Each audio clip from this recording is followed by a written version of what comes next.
सभी, आज हम देखने वाले हैं भामाकल्पम 2। दरअसल दोस्तों ये भामाकल्पम मूवी का दूसरा पार्ट है, लेकिन दोनों की स्टोरी बिल्कुल अलग है, इसलिए आप इस मूवी को बिना पहला पार्ट देखे भी समझ सकते हैं। तो मूवी की शुरुआत अनुपमा से होती है, जो अपने परिवार के साथ एक नए घर में रहने आती है, क्योंकि उसकी जिंदगी में ना पहले से काफी परेशानियां चल रही थी। इसलिए उसके पति ने ये डिसाइड किया कि वो आपसे दूसरे घर में रहेंगे, शायद इससे उनकी परेशानी कम हो जाए। तभी एक दिन अनुपमा की नजर उसकी बिल्डिंग के वॉचमैन अंतराम पर पड़ती है, जो कि वहीं खड़ी गाड़ी का लॉक तोड़कर उसके अंदर से कुछ सामान चुराने की कोशिश कर रहा था। अब ये देखकर तो अनुपमा हैरान हो जाती है कि ये चोर भी है। तभी वहां घर की काम वाली शिल्पा आ जाती है, जिससे बात करने के चक्कर में अनुपमा का ध्यान अंतराम से हट जाता है, इसलिए वो किसी को भी नहीं बता पाती कि अंतराम चोरी कर रहा था। अब अनुपमा अपने पति से डिस्कस करती है कि हमें एक रेस्टोरेंट खोलना चाहिए, क्योंकि मैं शेफ तो हुई, साथ ही यूट्यूबर भी हूँ, दोनों जगह से थोड़ा पैसा आ जाएगा। इसलिए उसका पति उसको काम करने की परमिशन दे देता है। फिर अनुपमा शिल्पा को अपने साथ शामिल कर कुछ ही दिनों में एक बढ़िया सा रेस्टोरेंट खोल देती है। दूसरी ओर हम एंटनी नाम के एक आदमी को देखते हैं, जो कि काफी बड़ा बिजनेसमैन है। साथ ही वो नशीली चीजों को एक देश से दूसरे देश बेचने का काम करता है। वो इस साल नेशनल लेवल पर होने वाले कुकिंग कंपटीशन का ऐलान करता है, जो कि इंडिया में किया जाएगा, और इसमें जीतने वाले को ट्रॉफी के तौर पर सोने का मुर्गा दिया जाएगा। लेकिन इस मुर्गे के पीछे एंटोनी का काफी बड़ा प्लान छुपा हुआ है, और वो ये है कि एंटोनी उस ट्रॉफी की एग्जैक्ट कॉपी बनाकर उसके अंदर ऐसी नशीली चीजों को भरेगा जिसकी कीमत करीब 1000 करोड़ में होगी। वो ट्रॉफी के बहाने इटली से उस नशीली चीज को इंडिया स्मगल करना चाहता है, क्योंकि ट्रॉफी की तो कोई चेकिंग होगी नहीं, और एंटनी आसानी से उसे स्मगल करके इंडिया के डीलर को बेच सकता है। और इस काम में वो अकेले नहीं, बल्कि उसकी पार्टनर जुबी भी शामिल होती है। अगली सीन में अनुपमा ड्राइविंग क्लास ले रही होती है, तभी वो अनजाने में पुलिस से बचकर भाग रहे गुंडे, जिसका नाम मलेश होता है, उसको टक्कर मार देती है, और फिर इस मौके का फायदा उठाकर पुलिस मालिश को पकड़ लेती है।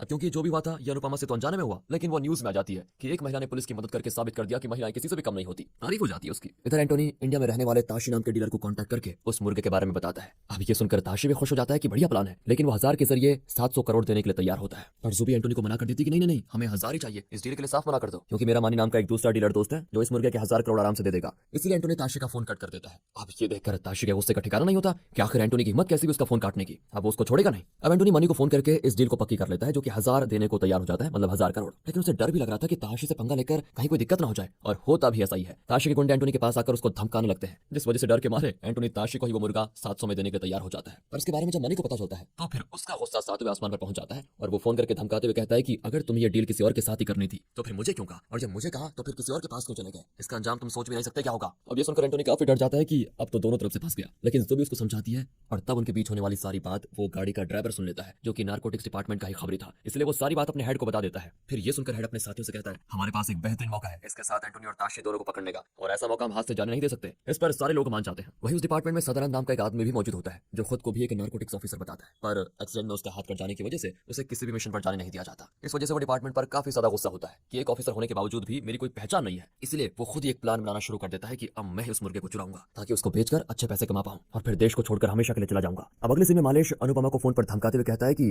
तुमने मुझे पकड़वा कर अच्छा नहीं किया, अब मैं तुम्हारे बेटे को भी नहीं छोड़ूंगा, मुझे पता है वो कौन से स्कूल में पढ़ता है। अब ये सुनकर अनुपमा घबरा जाती है कि कहीं कोई गड़बड़ ना हो जाए। तब शिल्पा उसको सुझाव देती है कि तुम्हें पुलिस में कंप्लेंट करनी चाहिए, पर अनुपमा नहीं चाहती कि ये सारी बातें उसके पति को पता चले, वरना वो काफी परेशान हो जाएंगे। इसलिए शिल्पा उससे कहती है कि तो एक काम करो, पास की गली में सदानंद नाम का एक नारकोटिक ऑफिसर रहता है, अगर तुम उससे बात करो तो हो सकता है वो बिना कंप्लेंट के ही मालिश को धमका दे, जिसके बाद शायद वो तुम्हारे बेटे को परेशान नहीं करेगा। अनुपमा को भी ये चीज सही लगती है, इसलिए वो सदानंद के पास जाकर उसको सारी बात बताती है। अब सदानंद कहता है कि अपना फोन यहीं छोड़कर जाओ, अगर मालिश ने दोबारा फोन किया तो मैं उसकी लोकेशन ट्रेस करके उसको पकड़ लूंगा। इसलिए अनुपमा अपना फोन सदानंद को देकर चली जाती है। अगले दिन अनुपमा जब अपने रेस्टोरेंट आती है तो उसे वहां के फ्रिज में मालिश की बॉडी दिखाई देती है, और ये देखकर वो और शिल्पा दोनों हैरान रह जाते हैं। तब वहां सदानंद आता है। वो अनुपमा से कहता है कि मैंने तुम्हारे फोन से खुद को मैसेज किया कि बिना कंप्लेंट के मालिश को मार दो, इसलिए मैंने मालिश को मार डाला। अब यही चीज मैं पुलिस को बताऊंगा कि तुमने मुझे मैसेज किया कि मालिश को मार दो, इससे हम दोनों हत्या के अपराध में जेल जाएंगे। लेकिन अगर तुम ऐसा नहीं चाहती तो तुम्हें मेरा एक काम करना होगा। मैं जानता हूं तुम एंटोनी के होने वाले उस कुकिंग कंपटीशन का हिस्सा बनने वाली हो, तो मुझे उस कंपटीशन से एक खास चीज चुरानी है, और अगर तुमने मेरा साथ दिया तो मैं तुम्हें पुलिस से बचा लूंगा और अच्छे पैसे भी दूंगा, वरना सोच लो तुम्हें हमेशा परिवार से दूर उस जेल में सड़ना होगा। फैसला तुम्हारा है, बताओ क्या चाहती हो तुम। मैं कल तक का समय देता हूं तुम्हें सोचने के लिए, कल इसी समय दोबारा आऊंगा और तब मुझे तुम्हें अपना फैसला बताना ही पड़ेगा। अब ये सुनकर तो अनुपमा फिर परेशान हो जाती है कि इस सदानंद से मिली क्यों, आखिर फिर फंस गई। अगले दिन सदानंद को अपना फैसला सुनाती है कि हाँ, मैं स्टोरी में तुम्हारा साथ देने के तैयार हूँ, क्योंकि मैं अपने परिवार से दूर नहीं रह सकती। अब ये सुनकर सदानंद भी खुश हो जाता है, और अकरम और शुक्ला नाम के 2 अपने साथियों को वहां पर बुलाता है,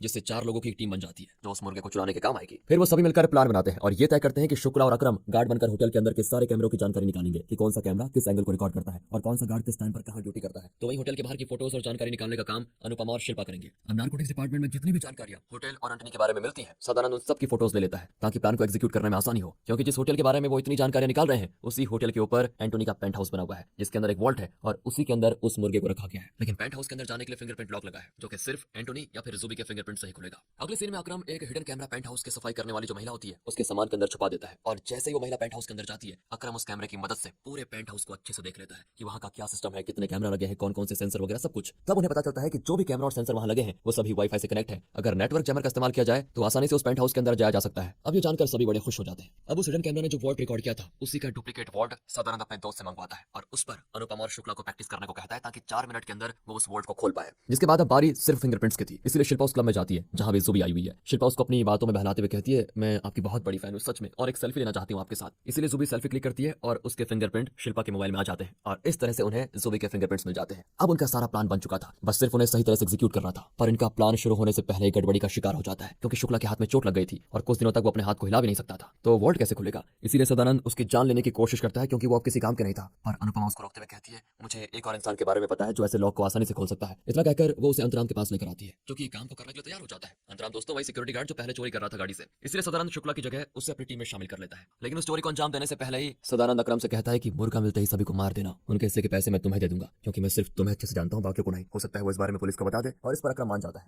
अगले दिन होता है कॉम्पिटिशन, जिस दिन यहाँ उनको प्लान अंजाम देना है। तभी वहाँ जाने से पहले अनुपमा सदानंद को एक रिमोट कंट्रोल कार देते हुए कहती है कि अगर प्लान में कोई भी गड़बड़ी हुई और पुलिस ने मुझे पकड़ लिया तो ये गाड़ी मेरे बेटे को दे देना, क्योंकि मैंने उससे वादा किया था कि उसे रिमोट कंट्रोल कार दूंगी। अब अनुपमा और बाकी कंपटीशन के लिए जाते हैं होटल जहां वो और शिल्पा कंपटीशन खेलेंगे। तो वहीं अंतराम होटल के पीछे जो क्रेन खड़ी होती है उसकी मदद से पेंट हाउस के अंदर जाएगा और अकरम कंट्रोल रूम में रहकर सिक्योरिटी पर ध्यान देगा, और जैसे अनुपमा को दूसरे कमरे में जाना होगा तो वो कुछ सेकंड्स के लिए लाइट्स या फिर लिफ्ट वगैरह बंद कर देगा ताकि वो गार्ड्स अनुपमा को न देख सके और वो आसानी से पेंट हाउस में चले जाए। और अब कंपटीशन होता है शुरू। अनुपमा अपने हाथ में कट लगा लेती है और बैंड वगैरह करने के बाद चली जाती है, और अभी शिल्पा कंपटीशन में होती है जिसे अनुपमा एयरबड के जरिए गाइड करती रहेगी। जिसके बाद अनुपमा होटल स्टाफ का कपड़ा पहन लेती है और स्टाफ मैनेजर को बातों में बहलाकर उसके पास से होटल के सारे कमरे का एक्सेस कार्ड ले लेती है। जिसके बाद वो पेंट हाउस की तरफ बढ़ना शुरू करती है जहां रास्ते में वो कैमरास पर बलून रख देती है ताकि कोई भी उसको देख ना पाए। तो वहीं रेस्टोरेंट में बैठा सदानंद इन सभी की हरकतों पर नजर रखते हुए उन्हें गाइड कर रहा होता है। इधर अनुपमा को दिखाते हैं जो होटल के उस कमरे में आ जाती है जहां से होटल खत्म और पेंट हाउस जाने का रास्ता शुरू होता है। लेकिन अभी भी एंटोनी के कमरे तक जाने के लिए उसे लिफ्ट से ऊपर जाना होगा, तो वहीं अंतराम को क्रेन बाजू वाले कमरे में उतार देती है। इसीलिए अनुपमा टेबल टॉप को बीच में रखकर बालकनी से अंतराम को इस कमरे में ले लेती है। इसके बाद दोनों गार्ड से छुपते छुपाते लिफ्ट शाफ्ट के अंदर चले जाते हैं, पर तभी लिफ्ट चालू हो जाती है। लेकिन जैसे तैसे वो दोनों लिफ्ट के ऊपर आने में सफल हो जाते हैं, वरना लिफ्ट तो उनका भरता बना देती। अब अनुपमा और अंतराम दोनों पेंट हाउस के गेट के पास पहुंच जाते हैं और वहां आने के बाद वो नेटवर्क जैमर का इस्तेमाल करके सिक्योरिटी सिस्टम को ही बंद कर देते हैं। फिर ज़ुबी के फिंगरप्रिंट्स की मदद से पेंट हाउस के अंदर जाते हैं जहां उनके सामने एक बड़ा सा वॉल्ट होता है। लेकिन तभी अनुपमा को वहां एक जर्मन शेफर्ड डॉग मिलता है।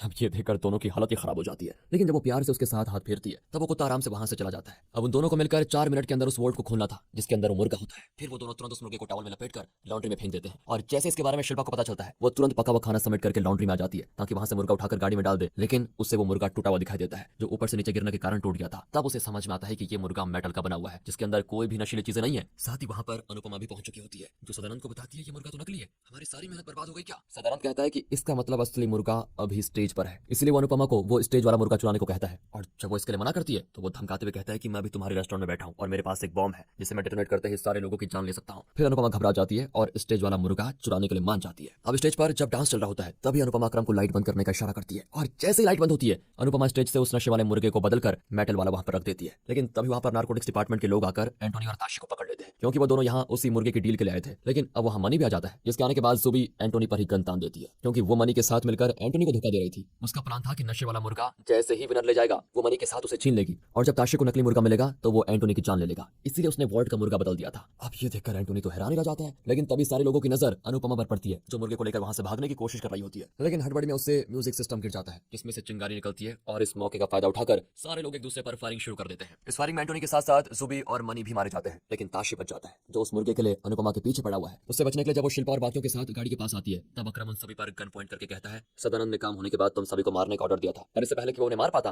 ताशी उसे शूट कर देता है। जिसके बाद वो अनुपमा और बाकियों की तरफ बढ़ता है, लेकिन वो सभी ताशी को गाड़ी से उड़ाकर वहां से बाहर निकलती है। अब अनुपमा सदानंद के पास नारकोटिक ऑफिसर्स के साथ आती है क्योंकि उसने मुर्गा उन्हें सौंपकर सारी बात बता दी थी। तब वो सदानंद से कहती है कि तुम्हारा खेल खत्म, तुम्हें अब जेल जाना होगा। सदानंद कहता है कि मेरे खिलाफ सबूत कहां से लाओगी। तब अनुपमा अपना मास्टर प्लान बताती है कि जो रिमोट कंट्रोल कार मैंने तुम्हें दी थी उसके अंदर एक हिडन कैमरा लगा दिया था जिसकी वजह से तुम्हारा सारा प्लान उसमें रिकॉर्ड हो गया, और ये रिकॉर्डिंग काफी है तुम्हें जेल भेजने के लिए। ये देखकर तो सदानंद के पैरों तले जमीन खिसक जाती है। जिसको वो साधारण सी घर की हाउसवाइफ समझ रहा था वो बहुत शातिर निकली। इसके बाद ऑफिसर्स सदानंद को वहां से लेकर जाते हैं, और अब मूवी के आखिर सीन में अनुपमा के पास काफी बड़े शेफ आता है जो उसे कहता है कंपटीशन तो वहां हुई दुर्घटना की वजह से पूरा नहीं हो पाया, लेकिन उसमें जो तुमने डिश का आइडिया शिल्पा को दिया वो माइंड ब्लोइंग था, इसलिए मैं तुम्हें यूरोप के सबसे बड़े रेस्टोरेंट का हेड शेफ बनाना चाहता हूँ। ये सुनकर अनुपमा की तो खुशी का ठिकाना ही नहीं होता, पर तभी उसे रॉ एजेंसी से फोन आता है और वहां का हेड अनुपमा से कहता है तुमने बदमाशों को पकड़वाने के लिए काफी बढ़िया प्लान बनाया था, इसलिए मैं तुम्हें रॉ का एक सीक्रेट एजेंट बनाना चाहता हूँ। अब ये सुनकर अनुपमा कंफ्यूज हो जाती है कि वो किसको हाँ कहे किसको ना, और इसी हैप्पी एंडिंग के साथ दोस्तों ये मूवी हो जाती है खत्म। वैसे किसको हाँ बोलना चाहिए था उसे कमेंट करके बताइएगा। मिलते हैं ऐसी बेहतरीन मूवीज के साथ, तब तक के लिए गुड बाय, ख्याल रखें अपना, फाइनली थैंक्स फॉर वॉचिंग।